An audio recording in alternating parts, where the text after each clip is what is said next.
राघवेंद्र, बहुत बड़ी खबर है। उत्तर प्रदेश के कासगंज हिंसा मामले में 2018 में कट्टरपंथियों ने चंदन गुप्ता की हत्या कर दी थी। अब एनआईए कोर्ट ने बड़ा फैसला सुनाया है। 28 लोगों को दोषी करार दिया है। इसमें सजा भी जल्द सुनाया जाएगा। क्या कुछ और बड़ा अपडेट? बिल्कुल, देखिए, वाकई में ये बहुत बड़ी खबर थी। जब देश में उमंग था, तिरंगा यात्राएं निकल रही थी, देश के अलग अलग हिस्सों में तिरंगा यात्रा निकल रही थी, उसी दौरान खुद ये जो परिवार, जो मृतक था, ये अपने भाई के साथ, चंदन अपने भाई के साथ, अपने दोस्तों के साथ कासगंज में तिरंगा यात्रा में भाग लिया था। लेकिन कुछ लोग गलत मंसूबा पाले हुए असलहों के साथ वहां पर षड्यंत्र करने के लिए मौजूद थे, अफरा तफरी करने के लिए मौजूद थे। और कहा जा रहा है कि उसी तिरंगा यात्रा में चंदन को एक ऐसी गोली लगती है जिससे उसकी मौत हो जाती है। लंबा ये समय चला है, लखनऊ एनआईए कोर्ट में मामला चला है और आज कोर्ट ने 28 लोगों को सजा सुनाई है और 2 लोग बरी भी हुए हैं। तो ऐसे में जो 30 लोगों पर मामला चल रहा था 2018 से लेके अब तक, इसमें 28 लोग दोषी करार हुए हैं। जल्द ही उनको आखिर सजा क्या दिया, चूंकि हत्या का मामला है, हत्या हुई थी चंदन गुप्ता की तिरंगा यात्रा के दौरान। तो जो मामला चला है वो काफी गंभीर था जी। सजा क्या है, कितने वर्ष की जेल होगी, कितना जुर्माना लगेगा, क्या सजा सभी 28 लोगों के बराबर होगी या अलग अलग वर्षों की होगी, यह सब कुछ आने वाले समय में पता चल जाएगा, कोर्ट के द्वारा पता चल जाएगा। लेकिन आज कोर्ट ने एक बड़ा फैसला लिया है। एनआईए कोर्ट ने, लखनऊ के एनआईए कोर्ट ने 28 लोगों को दोषी करार दिया है। यह बहुत बड़ी खबर है। बिल्कुल राघवेंद्र, आपका फिलहाल हमारे साथ जुड़ने के लिए शुक्रिया। और इस पूरे मामले में एनआईए कोर्ट ने जल्द ही फैसला लेना है, जिसमें ये पता चलेगा कि जिन 28 लोगों को दोषी करार दिया है उनको क्या कुछ सजा दी जाएगी।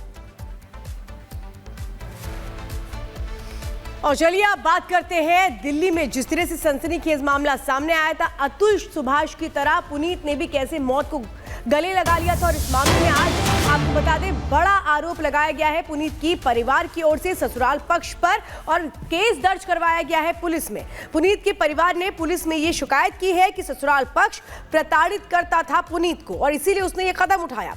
पुनीत के परिवार ने पुलिस को वो 59 मिनट का वीडियो क्लिप भी भेजा, ऑडियो क्लिप भी भेजा है, जिसमें पत्नी से बातचीत की गई थी। पुनीत और उसकी पत्नी की वो जो बातचीत है, 59 मिनट की वो जो रिकॉर्डिंग है, वो सौंपी गई है पुलिस को कि कैसे प्रताड़ित किया जाता था, किस तरह से मामले को पुनीत सुलझाने की कोशिश करता था। लेकिन उसकी जो पत्नी है वो फोन पर जैसे बात कर रही थी, उसको भी रखा गया है पुलिस के सामने सबूत के तौर पर। और इस मामले में केस दर्ज कर दिया गया है। परिवार वालों ने केस दर्ज करवाया है ससुराल पक्ष के खिलाफ, क्योंकि ससुराल पक्ष पर आरोप लगाया जा रहा था। 8 साल शादी को हो चुके थे, 2 साल पहले ही दोनों के बीच अनबन होती है, डिवोर्स का केस चल रहा था और अब इस मामले में ससुराल पक्ष पर बड़े आरोप। पुनीत खुराना और उनके ससुर के बीच बातचीत का भी एक ऑडियो वायरल हो रहा है। इस ऑडियो में दोनों के बीच पैसों के लेन देन की बात हो रही है और साफ तौर पर लड़के के यानी कि पुनीत के घर वालों का ये कहना है कि पुनीत के ससुराल पक्ष के लोग लगातार पुनीत को टॉर्चर करते थे, धमकियां देते थे, डराते थे, परेशान करते थे, जिसके चलते पुनीत ने आत्महत्या जैसा कदम उठाया। आग्रह तूने मेरा देना है, जो हिसाब कर गया था तू 45, मैंने आपका नेट और मेरा मुझे नहीं पता 45 का क्या नेट, हमारा ये डिस्कस हुआ था फाइनल क्लोज कि 2 करोड़ रुपए आप मेरे को दोगे चाहे मैं मकान रखूं। बिल्कुल नहीं, मैंने तेरे लिए मैंने ये कहा था मकान तेरे नाम रजिस्ट्री करा देंगे, 45 लाख रुपए तूने देना है, वो मकान पे लगाएंगे। 6 महीने बाद तेरा अगर इतने पैसे शॉर्ट ना हुए बेच के पैसे मेरे पास रिकॉर्डिंग है उसकी पूरी। अब इस बात से मुकर दोगे तो मेरे पास अभी इन चीजों का कोई वो नहीं है। चाहे आपकी मेरी बात ये हुई थी कि आप मकान कल को चाहे आप 2.5 का बेचो, चाहे आप 2 का बेचो, चाहे 3 का बेचो, सारा मुनाफा आपका होगा। आपकी मेरी ये बात हुई थी कि मेरे को मैंने बोल दिया मेरे लगाने के पैसे नहीं, आपने बोला था ठीक है मैं लगाऊंगा पैसे। तूने मुझे पैसे देने में थोड़ी जरूर लगाया उससे, आप ये फिर ये मतलब सिंपल लॉजिक है ना। आपने आपका मेरे क्लोजिंग हुई थी कि 2 करोड़ रुपए आप मेरे को दोगे, बस मकान उसमें आपका हो जाएगा, ये बात हुई थी बस। तो कोर्ट पर नहीं, मैं ये बात नहीं हुई थी। तू अपने हिसाब से रिकॉर्डिंग कर ले, मेरे जो सुन रहा वो हिसाब से नहीं ना, क्योंकि रिकॉर्डिंग तो वही होती है जो आप बोलोगे जो मैं बोलूंगा, उसमें तो मेरे से कहा मत। और जतिन तमाम जानकारियों को देने के लिए जुड़ चुके हैं। जतिन, ये बताइए, इस पूरे मामले में ससुराल पक्ष के खिलाफ पुनीत के परिवार वालों ने जाकर शिकायत दर्ज करा दी है, अब आगे का एक्शन क्या होगा? आज बिल्कुल देखिए, अभी अपडेट इस पूरे मामले में ये है कि पुनीत का जो पोस्टमार्टम है वो कंडक्ट कराया जा रहा है। एक मेडिकल बोर्ड बनाने की बात पुनीत की फैमिली ने की थी और उसी मेडिकल बोर्ड के जरिए जो एक तरीके से पोस्टमार्टम है वो अभी कंडक्ट कराया जा रहा है। लेकिन अभी जो पुनीत की फैमिली सवाल खड़े कर रही है वो दिल्ली पुलिस पर भी कर रही है कि अभी तक FIR दर्ज क्यों नहीं की गई है। हालांकि कल पुनीत की फैमिली के जरिए शिकायत जो पुनीत की पत्नी है उनके खिलाफ जो साफ तौर पर दी गई। लेकिन अभी जो ये वीडियो सामने आ रहा है और ऑडियो सामने आ रहा है, इस वीडियो ऑडियो को भी पुनीत के परिवार वालों ने दिल्ली पुलिस को बतौर सबूत दिए हैं और ये बोलने की मंशा है पुनीत की फैमिली की कि किस तरीके से जो पुनीत की वाइफ थी और उनके जो फादर थे वो लगातार प्रेशराइज कर रहे थे। 2 करोड़ रुपए के ट्रांजैक्शन का जिक्र इसमें साफ तौर पर किया जा रहा है। जिस घर का जिक्र किया जा रहा है उसी घर में पुनीत रहता था और उसी घर में पुनीत ने आत्महत्या की। लेकिन वो घर पुनीत की जो पत्नी है उनके नाम पर था और उसके एवज में 2 करोड़ रुपए देने की बात की जा रही थी। लेकिन जब आप ऑडियो सुन रहे हैं तो ऑडियो में वो 2 करोड़ से हटकर 45 लाख रुपए हो गया। तो कैसे दबाव बनाया गया, अपनी बात से मुकरा गया।